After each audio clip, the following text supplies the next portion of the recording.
आखिर blood pressure low या high क्यों होता है? तो आज जानेंगे ब्लड प्रेशर हाई या लो क्यों होता है। नमस्कार, मेरा नाम है जी के कृष्णा और आज का वीडियो टाइटल है ब्लड प्रेशर आखिर हाई या लो क्यों होता है। रक्तचाप होता क्या है? ब्लड प्रेशर, ब्लड यानी रक्त। रक्त के बारे में जानने के लिए रक्त से परिचय वाला वीडियो देखो। पर प्रेशर मतलब क्या? बज गई ना कुकर की सीटी। कुकर की सीटी क्यों बजती है? ऐसा कुकर के अंदर मौजूद भाप द्वारा लगाए गए दबाव के कारण होता है। दबाव मतलब प्रेशर। हमारा दोस्त पौधों को पानी डाल रहा है, पर पानी में पर्याप्त प्रेशर नहीं है। ये प्रेशर कैसे बढ़ाया जाए? अरे, प्रेशर तो बढ़ गया। नल की टोटी पूरी खोली और पानी ज्यादा प्रेशर से आने लगा। पर रक्त और प्रेशर के बीच क्या संबंध है? हृदय लगातार धड़कता रहता है और रक्त को एक खास दबाव से पूरे शरीर में भेजता है। इसी दबाव को रक्तदाब या रक्तचाप कहते हैं, यानी ब्लड प्रेशर। और इसी के कारण पूरे शरीर में ऑक्सीजन और अन्य पोषक पदार्थ पहुंचाए जाते हैं।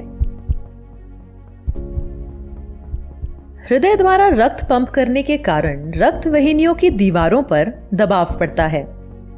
इसी दबाव से ब्लड प्रेशर नापा जाता है। रक्तचाप नापने के उपकरण को रक्तचाप मापी या स्फिग्मोमैनोमीटर कहते हैं। यह उपकरण काम कैसे करता है, ये समझने के लिए रक्तचाप की जांच कैसे की जाती है, ये वाला वीडियो देखो। ब्लड प्रेशर हृदय के सिकुड़ने और फैलने पर निर्भर करता है। जब हृदय सिकुड़ता है और रक्त वाहिनियों की दीवारों पर दबाव बढ़ जाता है, इसे प्रकुंचक या सिस्टोलिक ब्लड प्रेशर कहते हैं। एक स्वस्थ व्यक्ति का सिस्टोलिक ब्लड प्रेशर 90 से 120 मिलीमीटर ऑफ मर्क्यूरी के बीच में होता है।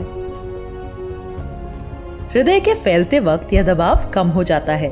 इसे प्रसारक या डायस्टोलिक ब्लड प्रेशर कहते हैं। एक स्वस्थ व्यक्ति का डायस्टोलिक ब्लड प्रेशर 60 से 80 मिलीमीटर ऑफ मर्क्यूरी के बीच होता है। हमारी रक्त वाहिनियां बहुत मजबूत और लचीली होती हैं, जिससे वो रक्त द्वारा लगाए जाने वाले दबाव को आसानी से सह लेती हैं। लेकिन अगर कुछ कारणों की वजह से ब्लड प्रेशर बढ़ता रहे तो यह रक्त प्रवाह के कार्य को खतरे में डाल सकता है। रक्त का गाढ़ा होना, रक्त में द्रव या पानी की मात्रा बढ़ना व रक्त वाहिनियों का व्यास यानी चौड़ाई कम होना, इन सभी से खतरे पैदा होते हैं, क्योंकि ऐसा होने पर हृदय को ज्यादा बल लगाकर धड़कना पड़ता है और इसी वजह से ब्लड प्रेशर बढ़ जाता है। अगर यह स्थिति बनी रहती है तो इसके घातक परिणाम हो सकते हैं। इस बढ़े हुए दबाव के कारण रक्त वाहिनियों के अंदरूनी हिस्से को क्षति भी पहुंच सकती है। इस क्षति के कारण सूजन हो जाती है और उस जगह पर सफेद रक्त कोशिकाएं जमा हो जाती हैं। रक्त में मौजूद वसा और कोलेस्ट्रॉल भी वहां पर एक परत बना देते हैं, जिससे रक्त वाहिनी का अंदरूनी व्यास कम हो जाता है। रक्त वाहिनी का अंदरूनी व्यास कम होने से क्या होता है, ये समझने के लिए चलो इस पाइप को देखते हैं। इस पाइप का मुंह इस तरह थोड़ा बंद कर दें तो पानी पहले जितना ही निकलता है, लेकिन उसका दबाव बढ़ जाता है और इसी तरह रक्तचाप यानी ब्लड प्रेशर भी बढ़ जाता है। अगर यह स्थिति बनी रहती है तो इससे रक्त प्रवाह प्रभावित होगा। रक्त प्रवाह रुक जाने से इन भागों को ऑक्सीजन और पोषक तत्व कैसे मिलेंगे? ऑक्सीजन की कमी से ये भाग मरने लगेंगे।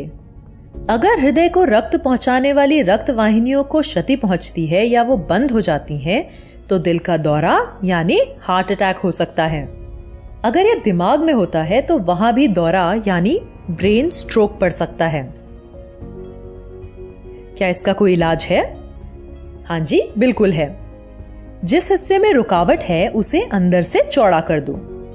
इसी ऑपरेशन को एंजियोप्लास्टी कहते हैं। कभी कभी क्षतिग्रस्त रक्त वाहिनी के अंदर एक खोखली ट्यूब, जिसे स्टेंट कहते हैं, फिट कर दिया जाता है। इससे रक्त प्रवाह दोबारा अच्छे से शुरू हो जाता है।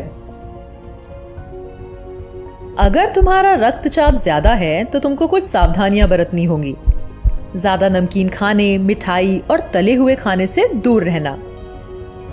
गुस्से और चिंता पर नियंत्रण करना। ज्यादा तनाव से दूर रहना और समय समय पर अपने डॉक्टर से सलाह लेते रहना। साथ ही ब्लड प्रेशर की नियमित जांच, कसरत और पर्याप्त नींद लेना। जरा सोचो, हृदय 1 मिनट में 72 बार धड़कता है और रक्त पंप करता है। इसका मतलब है कि एक दिन में वह 3 लाख बार और एक साल में 3.5 करोड़ बार धड़कता है। कल्पना करो कि हमारी बेचारी रक्त वाहिनियां कितना दबाव सहती हैं। मगर चिंता मत करो, हमारी रक्त वाहिनियां इस दबाव को आसानी से बर्दाश्त करके हमें स्वस्थ रखती हैं। और इसीलिए इन रक्त वाहिनियों की देखभाल करना भी हमारी ही जिम्मेदारी है। अगर हमारा वीडियो पसंद आया हो तो हमारे YouTube चैनल को लाइक एंड सब्सक्राइब करें और कमेंट करें। मिलते हैं अगले वीडियो में, तब तक के लिए धन्यवाद।